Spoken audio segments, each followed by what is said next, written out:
Hey guys, it's Taylor back with Life with Taylor, and today we're gonna be reading Reddit, so let's get into it.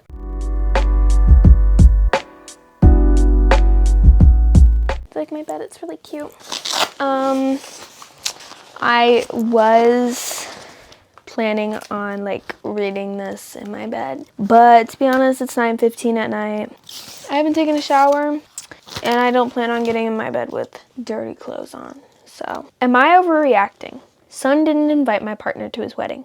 Throwaway account because my son uses Reddit and I don't want him to know my real Reddit username if he sees this. My husband, male 57, and I, female 46, have been together for 8 years. My children are adults, so there hasn't been a stepdad role to play. He isn't a huge fan of my family and the way they treat me, so I usually go to my family events alone, which is fine with me.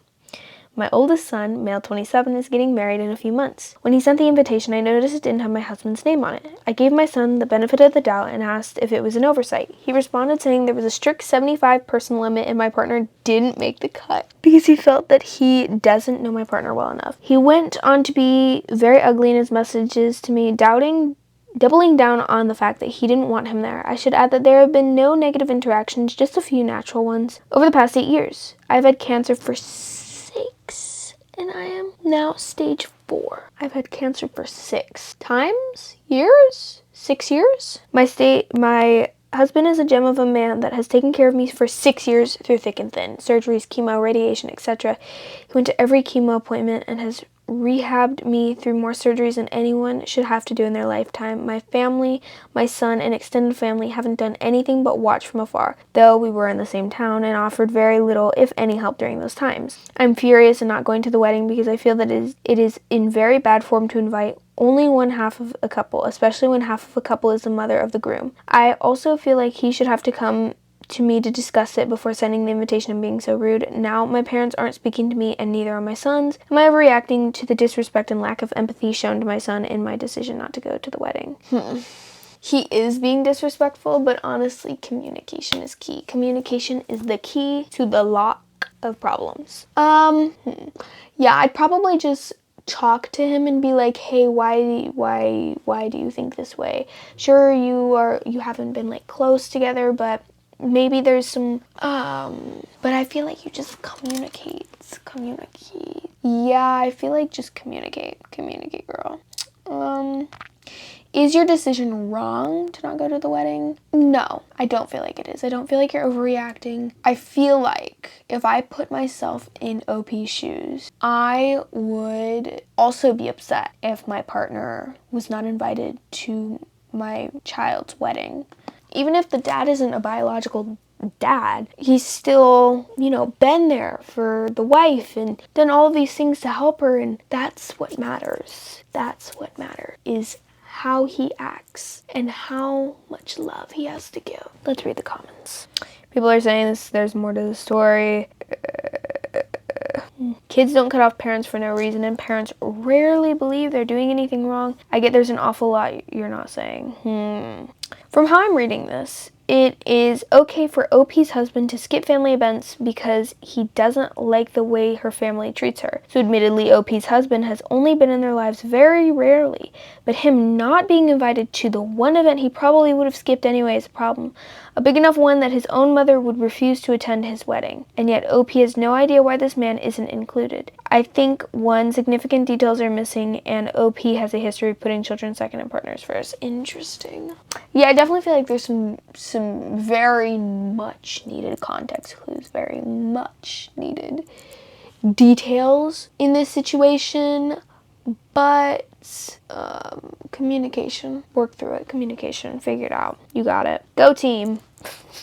Am I the asshole for telling my wife she has to be difficult due to a seating issue at the restaurant? Okay, now this could go one of two ways. She could actually be difficult and throwing a fit, like they didn't get the table they wanted and she's like, wow, fuck this, I'm going home. Or she's overreacting. Well, that was overreacting. Or he's overreacting. He's like, why is she being such a bitch? I don't know, let's get into it. On Sunday, my wife and I were out for a date night. My sister was babysitting our 2-year-old daughter, so we had the night free. I was busy with some friends in the afternoon, so I had texted my wife to make reservations at the restaurant, and a few minutes later she told me it was done. When we got there and we were taken to our table, she said that during the phone call she had asked for a table next to the windows and that the lady who'd taken down her reservations had said she'd noted it down. I can see where this is going. The guy said there wasn't anything written and there wasn't any window side table free. So if we could be seated at the current table for now, he can see what we do. So if we could be seated at the current table for now, he'd see what he can do. The table was good too, and honestly, I wasn't fussed over the window, so we sat down. A few minutes later, she told me she saw someone be seated at a window side table. I said it was fine, but as that same guy walked past, she told him she'd seen someone be seated and we were supposed to be the first. He said he'll check it out. When he left, I wanted to clear I didn't say it in front of him. I said it's our date night. Let's not be difficult. She didn't get angry or anything. She just said she wasn't being difficult. We were first. A few minutes later, the guy came and took us to a window side table. We had a great night. Okay, but should have ended there. Shouldn't even be on here. Should have been fine. I do get the anger when like, oh girl, when you go into a restaurant or somewhere to eat and you order first and you're like sitting down first, and then these people come after you, order, sit down, they get their food first. Like, okay, I understand maybe if there's like a family that comes in first and then like maybe a couple or one person. But if it's like equal or like similar amount of people, what in the world? Anyways, let's see. Later that night when we were in bed, I said it had been a great night. She said, yeah, despite me being difficult, and seemed a bit put off by what I had said. I said I only meant that our night would be good regardless of where we sat, so it wasn't a big deal. She said, how was she in the wrong? We were promised a particular type of table, and she just kept them to their word. That I was blaming the person who was wronged. I said, okay, I didn't see the point in pushing it, and apologized for my remark. We were planning on another night this weekend, and I just recalled her being mad at me for what I had said, so I was wondering if I was the arsehole that time. I don't think so. I feel like when parents specifically leave their kid to a babysitter and they go out date night, they're like, oh my god, I wonder about the kid, like stress. Okay, or like, I mean, in this scenario, they wanted a perfect date night. She wanted the specific spot by the window so it would be perfect. And I can see how that can be frustrating. But I guess the remark was a little kind of rude, I guess. But I think he was trying to be reassuring, like, hey, it doesn't matter where we sit, we're good. This night's gonna be great because we're here, not the table. It doesn't matter. I don't think you're overreacting. I think it was just high stress, maybe. Or the asshole, I don't know. Oh, so I'm actually completely wrong. So let's read these comments. Oh my god. You're the asshole. It's our date night. Let's not be difficult. And our night would be regardless of wherever we sat, have two completely different meanings. The first is critical and sounds more like, hey, this is our night. And if you behave like this, it will ruin it for me. The latter is supportive and says, it doesn't matter where we sit. I'm just happy I'm here with you. As a longtime service industry worker, we do have to fix our mistakes. If she was told she would have a window seat, she should have one. Of course, things happen and mistakes get made, but upon your arrival, the mistake was noted, and she was then given the idea that there was something that could be done. It's completely okay for her to follow up on that. It's not like she had some big meltdown. As a restaurant worker, I would have been completely okay with her behavior and apologetic as the restaurant was at fault. Be genuinely apologetic and book a surprise window seat for her this weekend. Here's some more. Another thing, the wife made the reservation. She found the restaurant, probably checked the cost on the menu, looked up pictures, saw the view, made the reservation, noted the request for the window. So she spent some effort on this already. She may have picked that more expensive restaurant for that view. It sucks when you do all that and you don't get what you tried to reserve. A small amount of assertiveness to see if it can be corrected is not being difficult. And it's annoying when your partner strolls into the situation and doesn't care and tells you not to be difficult. Yeah, I didn't see it from that perspective. I can see how that is rude, and I changed my mind. You're the asshole. Basically, she did all the emotional, mental labor, and he belittled that with, let's not be difficult. Honestly, if my husband spoke to me in the third person like that in the situation, I would be extremely unhappy. Yeah. So I mentioned he was busy with some friends while she was probably watching the baby all day. Exactly. Oh, sorry, she's ruining your date night that she planned and booked for by herself because she's being difficult. Yeah, okay, you're the asshole now that I think about it. I wasn't thinking straight. Yeah, you're the asshole. Am I overreacting? My boyfriend let me walk to the car by myself to watch football. Now, I do love the grand gesture in movies and shows where the boyfriend like walks the girl to the car and makes sure that she gets there safe and it's like fine and says goodbye, go. I think that is house boots down. But let's see. Football is very intense. So I usually don't turn to Reddit, but I can't talk to friends or family. For context, my boyfriend loves football, talks about it all the time, and honestly, I used to love football myself, but he loves it so much. Sometimes I feel I come second. Ooh.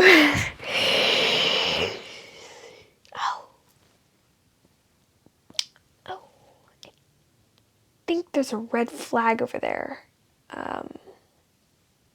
It's just... don't look at that. We went to a big university football game last weekend, spent the night because we traveled out of town, the whole 9. He bought the tickets, so I paid for the hotel, gas, used my car, paid for food, and even drove a majority of the time. He was okay with seeing one of my friends for a little bit, even though it was not near the football stadium. It was nice, and I thanked him for being flexible. Okay, so this is like an actual football game, not a one on TV.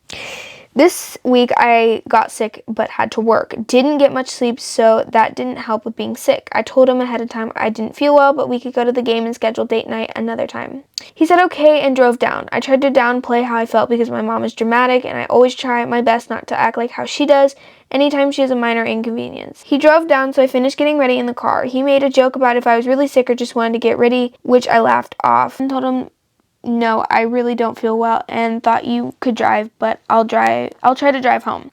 I was a bit snarky on the way there and criticized his driving because he says the brakes in my car are more sensitive than his, aka he brakes too late and too hard. I did joke that off too and moved on to other topics. Girl, what is this? We get to the game and everything was fine. We were having fun and honestly nothing went wrong. I was complaining a bit on and off that I wasn't feeling well, but we got water and that helped a little. Then the last 2 minutes of the fourth quarter hit and the game is tied. I tell him I'm not staying for overtime and he just gives me a goofy look. I say it at least 3 more times and he does the same thing. Finally, with a little over a minute left, I say, okay, I'm going to the car. I really don't feel good. He hands me my stuff and says, can you take this back with you? I'll see you after the game. I just look at the stuff and started walking back, and I didn't want to make a scene, but I am livid. So the thought in my mind right now is like, I think he is more obsessed with football than her.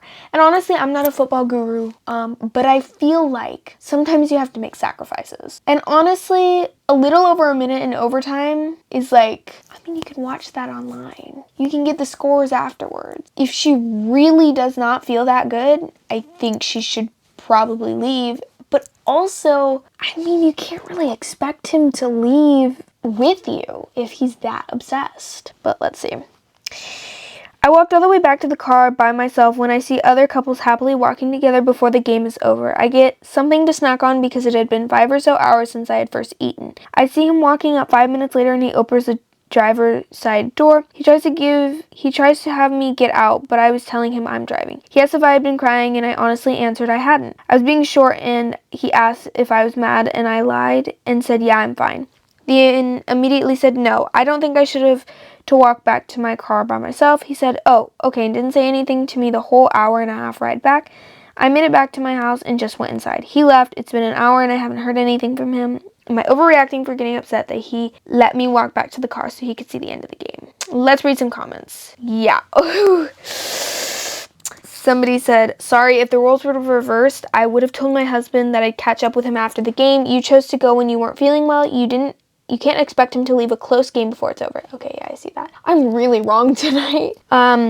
You're overreacting. You already know he's a true fan. If you were unwell, you should have told him you wanted to stay in and let him go to the game by himself. Then you could have stayed in bed for a couple hours while he enjoyed the game. I know a lot of people say he should stay and take care of you, but in all honesty, when not feeling well, the best thing you can do is sleep, and you don't need anyone to help you do that. Yeah, I think you are overreacting after reviewing this comment. I think you are overreacting because it was like 2 minutes. You couldn't have waited 2 minutes. He was literally 5 minutes behind. And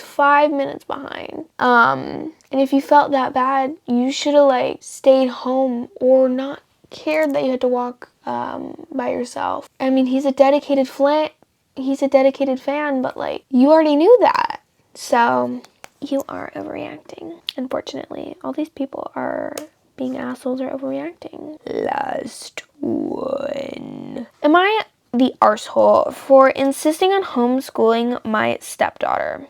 Now, I chose this one because I'm not homeschooled, but I have been doing online school for, couldn't have been 3 years. 3 years? Has it been 3 years? So, like 5 school years, I guess. So let's read this. My husband and I have 3 girls, 3, 5, and 12. Our 12-year-old is from a previous relationship. Our 12-year-old has an undiagnosed stomach issue. We're working with a gastroenterologist. They've done blood tests, stool tests, colonoscopies, and endoscopies, biopsies down her GI tract, ultrasound, CT scans, and MRIs. Ooh, that sounds bad. I don't have the best stomach, and I was going to get an endoscopy, but I have done blood tests, stool tests, ultrasounds, and I've worked with a gastroenterologist because there's something not right in there. There's a few things that it might be, but nothing fits so far. We're going to another hospital across the country in a few weeks to see basically a real life doctor house. Her mom can be problematic. She believes in natural medicine and fought her being put on meds, gave her supplements that made her worse, withheld medication, and missed appointments. We had 50-50 custody until recently. My stepdaughter was missing 3 to 4 days of a week of school and was falling behind, so my husband and I thought it would be best to homeschool her. We had already made the decision to homeschool our 6-year-old for other reasons, and I taught elementary and middle school in that district for nearly 20 years, so I'm qualified to teach her. Why not? Why not? Especially with all the issues going on, she's, I don't know, maybe not more at risk, but I feel like just being in a school environment with all that going on, I feel like that's not great. Especially if she's already missing 3 to 4 days of a week of school. So I feel like, homeschooling would be the best method.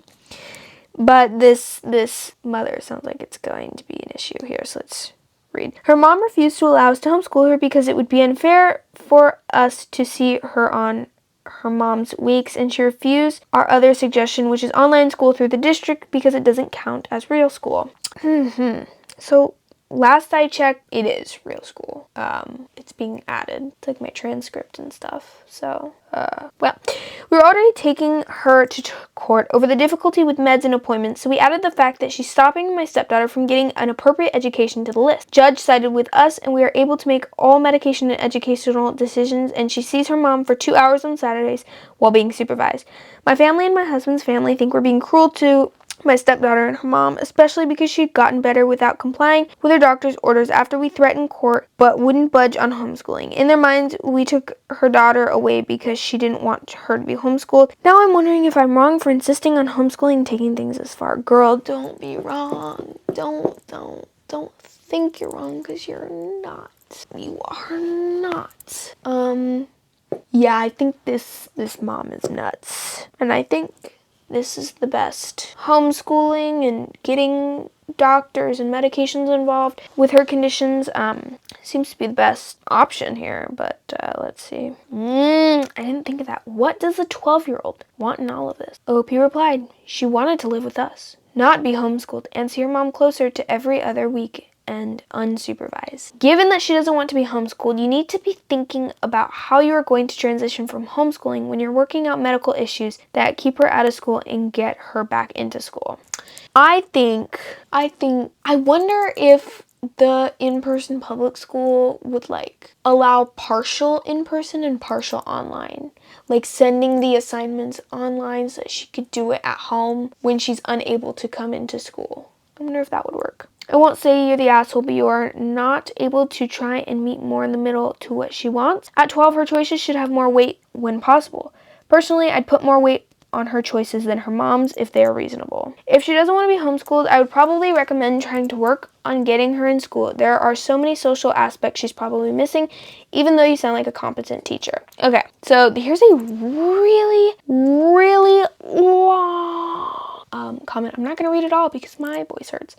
Info, are you in the U.S.? If so, the school is legally required to offer homebound services where teachers come to your house to teach on days that she can't make it to school. I didn't know about that. But on days that she's able, she can still attend in-person school if she's in a local hospital. The teacher should go to the hospital. This is a federally protected option for kids where medical needs prevent them from attending in-person school. It can be accessed through either a 504 or an IEP, and with that level of medical condition, she qualifies for at least a 504. That's what I had. Yeah, I don't know. What do you think? Comment down below while you're down there. Click all the buttons. You know what to do. And I hope you guys have a good day, night, evening, morning, wherever you are in the world viewing this. And peace.